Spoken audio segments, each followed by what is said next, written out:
Avec la qualification de l'équipe nationale du Sénégal, mais je voulais faire un peu quelques éclaircissements parce qu'il y a beaucoup de polémiques qui sont en train de naître sur les réseaux ou à la télé sur la non-sportivité de l'équipe nationale sénégalaise et de ses supporters. Donc on se sent bien évidemment touché parce que ce qui est important, c'est de remettre les choses dans leur contexte.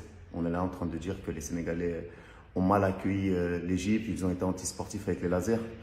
Mais la chose qu'il faut savoir, c'est qu'aujourd'hui, c'est une cause à effet, c'est l'arroseur arrosé. Voilà, il faut d'abord, avant tout, remettre les choses dans leur contexte. Le Sénégal, on est un pays accueillant.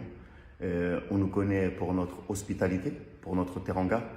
Et personne n'a été choqué ou scandalisé lorsque, au match aller, dans une atmosphère électrique, les Égyptiens, pour commencer, ont hué notre hymne national. Et ça, c'est quelque chose de très grave, parce que l'hymne national, on l'a toujours dit, on ne hue pas l'hymne national d'un pays. Ça ne se fait pas. Peu importe l'enjeu qu'il peut y avoir dans une confrontation entre deux pays frères, on n'hue pas l'hymne national du Sénégal. Ils ont insulté nos joueurs.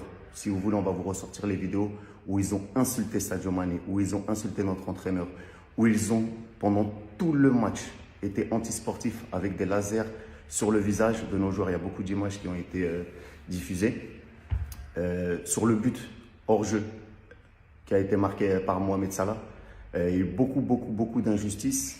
Et voilà, nous, on a fait que répondre, tout simplement. Parce que, vous savez, le Sénégalais, la Sénégalaise, il est gentil. Mais il ne faut pas prendre notre gentillesse pour de la faiblesse.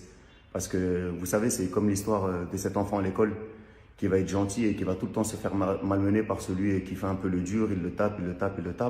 Mais le jour où l'élève gentil se rebelle, il le tabasse. Et après, on se dit, ah, j'aurais pas dû le provoquer. Et c'est exactement ce qui s'est passé avec le Sénégal, parce qu'on a eu ce sentiment d'injustice. Et la jeunesse sénégalaise, le peuple sénégalais s'est levé parce qu'il a été, on dirait, meurtri dans sa chair.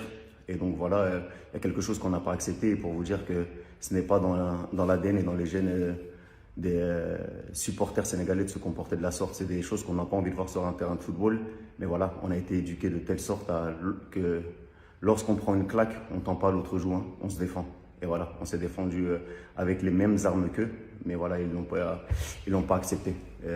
Parce qu'après, au niveau de la sportivité, l'équipe égyptienne a été très bien accueillie à l'aéroport. Il n'y a eu aucun problème. Certains agents même de sécurité ont fait des selfies avec Mohamed Salah, avec Gabaski, donc il n'y a pas eu de problème. Les Égyptiens ont beaucoup parlé, ils ont beaucoup envenimé la situation. Leur capitaine qui disait que nous n'avions pas de Messi, nous n'avions pas de Mbappé, qu'ils allaient passer contre nous. Gabaski qui disait que les champions d'Afrique regarderaient la Coupe du Monde à la maison. Voilà. Aujourd'hui, on a démontré qu'en étant unis et en venant chez nous, on pouvait aussi être galvanisés et se comporter de la même manière qu'ils l'ont fait. Donc voilà, après, il y a quelque chose qui va être important et également de citer. Vous savez, quand Mohamed Salah a gagné son ballon d'or, il l'a gagné ici au Sénégal. Et lorsqu'il a gagné au Sénégal, Sadio Mané avait été classé numéro 2. Moi, j'étais présent lors de la cérémonie. On l'a applaudi, on l'a acclamé, on a dansé avec lui sur l'estrade pour le féliciter, alors que c'était au Sénégal et qu'on souhaitait tous que Sadio Mané soit sacré ballon d'or ce soir-là. Mais on a fait preuve de gentillesse, on a fait preuve de respect, comme on le fera toujours lorsque cela est réciproque. Après, un petit message aux journalistes européens qui se disent scandalisés. Nous, ce qui nous scandalise, hein, c'est que vous, lorsque vous deviez primer nos stars africaines, lorsque vous ne mettez pas Edou Mendy dans le 30 du classement du Ballon d'Or à France Football, lorsque vous oubliez des personnes comme Sadio Mané, comme Riyad Mahrez, comme Salah, lorsqu'ils doivent gagner le Ballon d'Or, ça nous choque. Au-delà du fait que vous dites avec vos leçons de morale, oui, on doit rejouer le match, c'est pas correct ce qu'ils ont fait. Non. Occupez-vous de bien faire votre travail, occupez-vous de mettre en valeur les joueurs africains, parce que c'est de ça qu'il s'agit. Nos stars africaines jouent dans vos continents et vous les ignorez année après année. Donc, ce qui se passe ici sur le continent, ça nous regarde nous. Si vous étiez un peu plus informé, vous vous déplacerez, vous viendrez au stade et vous ne ferez pas vos leçons de morale sur vos plateaux de télé. Ça, on n'en a pas besoin. Et voilà, on va continuer maintenant à avancer et à grandir, parce que la réalité, c'est que le Sénégal mérite d'aller en Coupe d'Afrique. Elle mérite d'aller en Coupe du Monde. Elle est championne d'Afrique.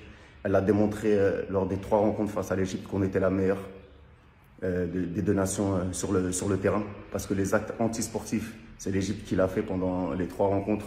En finale de Cannes, ils ont déjoué, ils ont fait que de la comédie, ils sont tombés par terre pour nous amener en séance de tir au but et on les a battus. Au match aller, il y a eu beaucoup de faits de jeu et beaucoup de scandales que si ça s'était passé de l'autre côté, si nous, les Sénégalais, on avait marqué un but hors jeu et que la VAR n'était pas intervenue, je peux vous dire qu'on en aura entendu des milliers et des cents. Et ici au Sénégal, c'est exactement la même chose. L'Égypte a été antisportive, aussi bien sur le terrain qu'en dehors. Donc vos leçons de morale, vous pouvez vous les mettre où je pense. Nous, on est qualifiés. On va continuer à grandir. On n'a aucun problème avec l'Égypte. Bien au contraire, c'est une nation frère et on les accueillera d'une manière différente s'ils se comportent bien. Et sinon, voilà, on continuera avec notre esprit de la Teranga. Voilà. En tout cas, félicitations à tous, à toutes, les Sénégalais, les Sénégalaises. Merci à ceux qui nous ont soutenus. Félicitations aussi aux autres nations africaines qui se sont qualifiées. Je pense notamment au Cameroun, avec leur nouveau sélectionneur Rigobert Song. Félicitations à toi, Samuel Eto'o, président de la Fédé. Le grand frère Anthony Bafoué, avec le Ghana qui a éliminé un autre grand d'Afrique, le Nigeria. Bravo à nos frères marocains, qui également ont éliminé la RDC, une nation qu'on apprécie également. Et voilà, et la Tunisie qui, elle, a éliminé nos frères maliens, donc un peu déçu pour le Mali, mais c'est le football, voilà. En tout cas, c'était juste une petite mise à jour.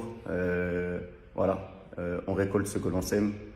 Paix à tout le monde, force, on est pour que le football africain grandisse. Et ce qui s'est passé au Sénégal, voilà, c'est juste une cause à effet. Et voilà, on est qualifié, on va en Coupe du Monde, on se retrouve au Qatar. Sénégal, REC!